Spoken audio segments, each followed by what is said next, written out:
నేను మొట్టమొదటిసారిగా చూస్తున్నా మా ఆడబిడ్డలు రోడ్డు మీదకి వచ్చారు. మగవారితో సమానంగా మీటింగుల్లో ఉన్నారు. మామూలుగా అయితే మగవాళ్ళు వస్తే ఆడవాళ్ళు పక్కకి వెళ్ళిపోతారు. ఇప్పుడు పరిస్థితులు మారాయి. మా ఆడబిడ్డలు చూసి మగవాళ్ళు పక్కకి వెళ్ళిపోయే పరిస్థితికి వస్తా ఉంది. అది నా ఆలోచన. ఇప్పుడే దారిలో వస్తా ఉంటే చూశాను. చిన్న పిల్లలు ఆడబిడ్డలు అందరూ కూడా మంగళారతులు సామూహికంగా ఇస్తున్నారంటే అది చూస్తే నా బాధ్యత పెరిగింది. దారంతా చూస్తూ వస్తున్నాను.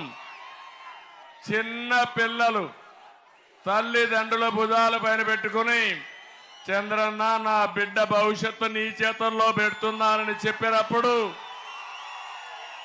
నా బాధ్యత పెరిగిందని చెప్పి మరొకసారి తెలియజేస్తున్నా.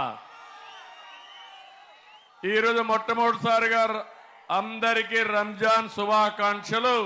ప్రత్యేకంగా మైనారిటీ సోదరులకు కూడా రంజాన్ శుభాకాంక్షలు.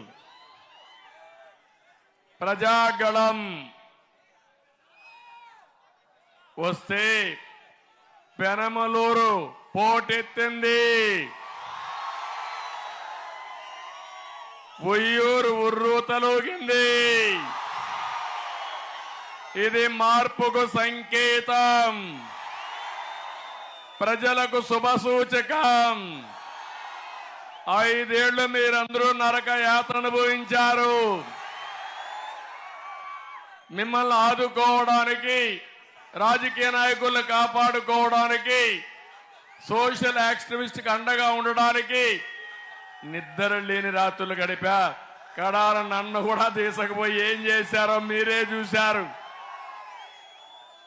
తిరిగి వచ్చేటప్పుడు నేను చూశాను. రాజమండ్రి నుంచి విజయవాడకు 16 గంటలు పట్టింది నాకు ఆ రోజు. అది మీరు చూపించిన అభిమానం నా జీవితంలో ఎప్పుడూ మర్చిపోలేను. నా ప్రాణం ఉన్నంత వరకు మీకోసం పనిచేస్తానే ఉంటా. మళ్ళీ ఒక జన్మనుంటే అది మళ్ళా ఈ తెలుగు గడ్డ మీద పుట్టి తెలుగు వారికి సేవలు చేస్తారని మీ అందరికీ హామీ ఇస్తున్నా. అదే నా కోరిక, అదే నా ఆశయం. నిండు మనసుతో ఆశీర్వదించండి. మీ సేవకుడుగా ఉంటానని మరొక్కసారి మీ అందరికీ విజ్ఞప్తి చేస్తున్నా. తమిళ్లో ఆడబిడ్డలు, ఇదే సినిమా ఆడబిడ్డ అక్కడి నుంచి మంగళారతులు ఇచ్చి ఆశీర్వదిస్తా ఉంది. ఎక్కడ ఆడబిడ్డల్ని గౌరవిస్తామో అక్కడ దేవతలు సంచారం చేస్తా ఉంటారు.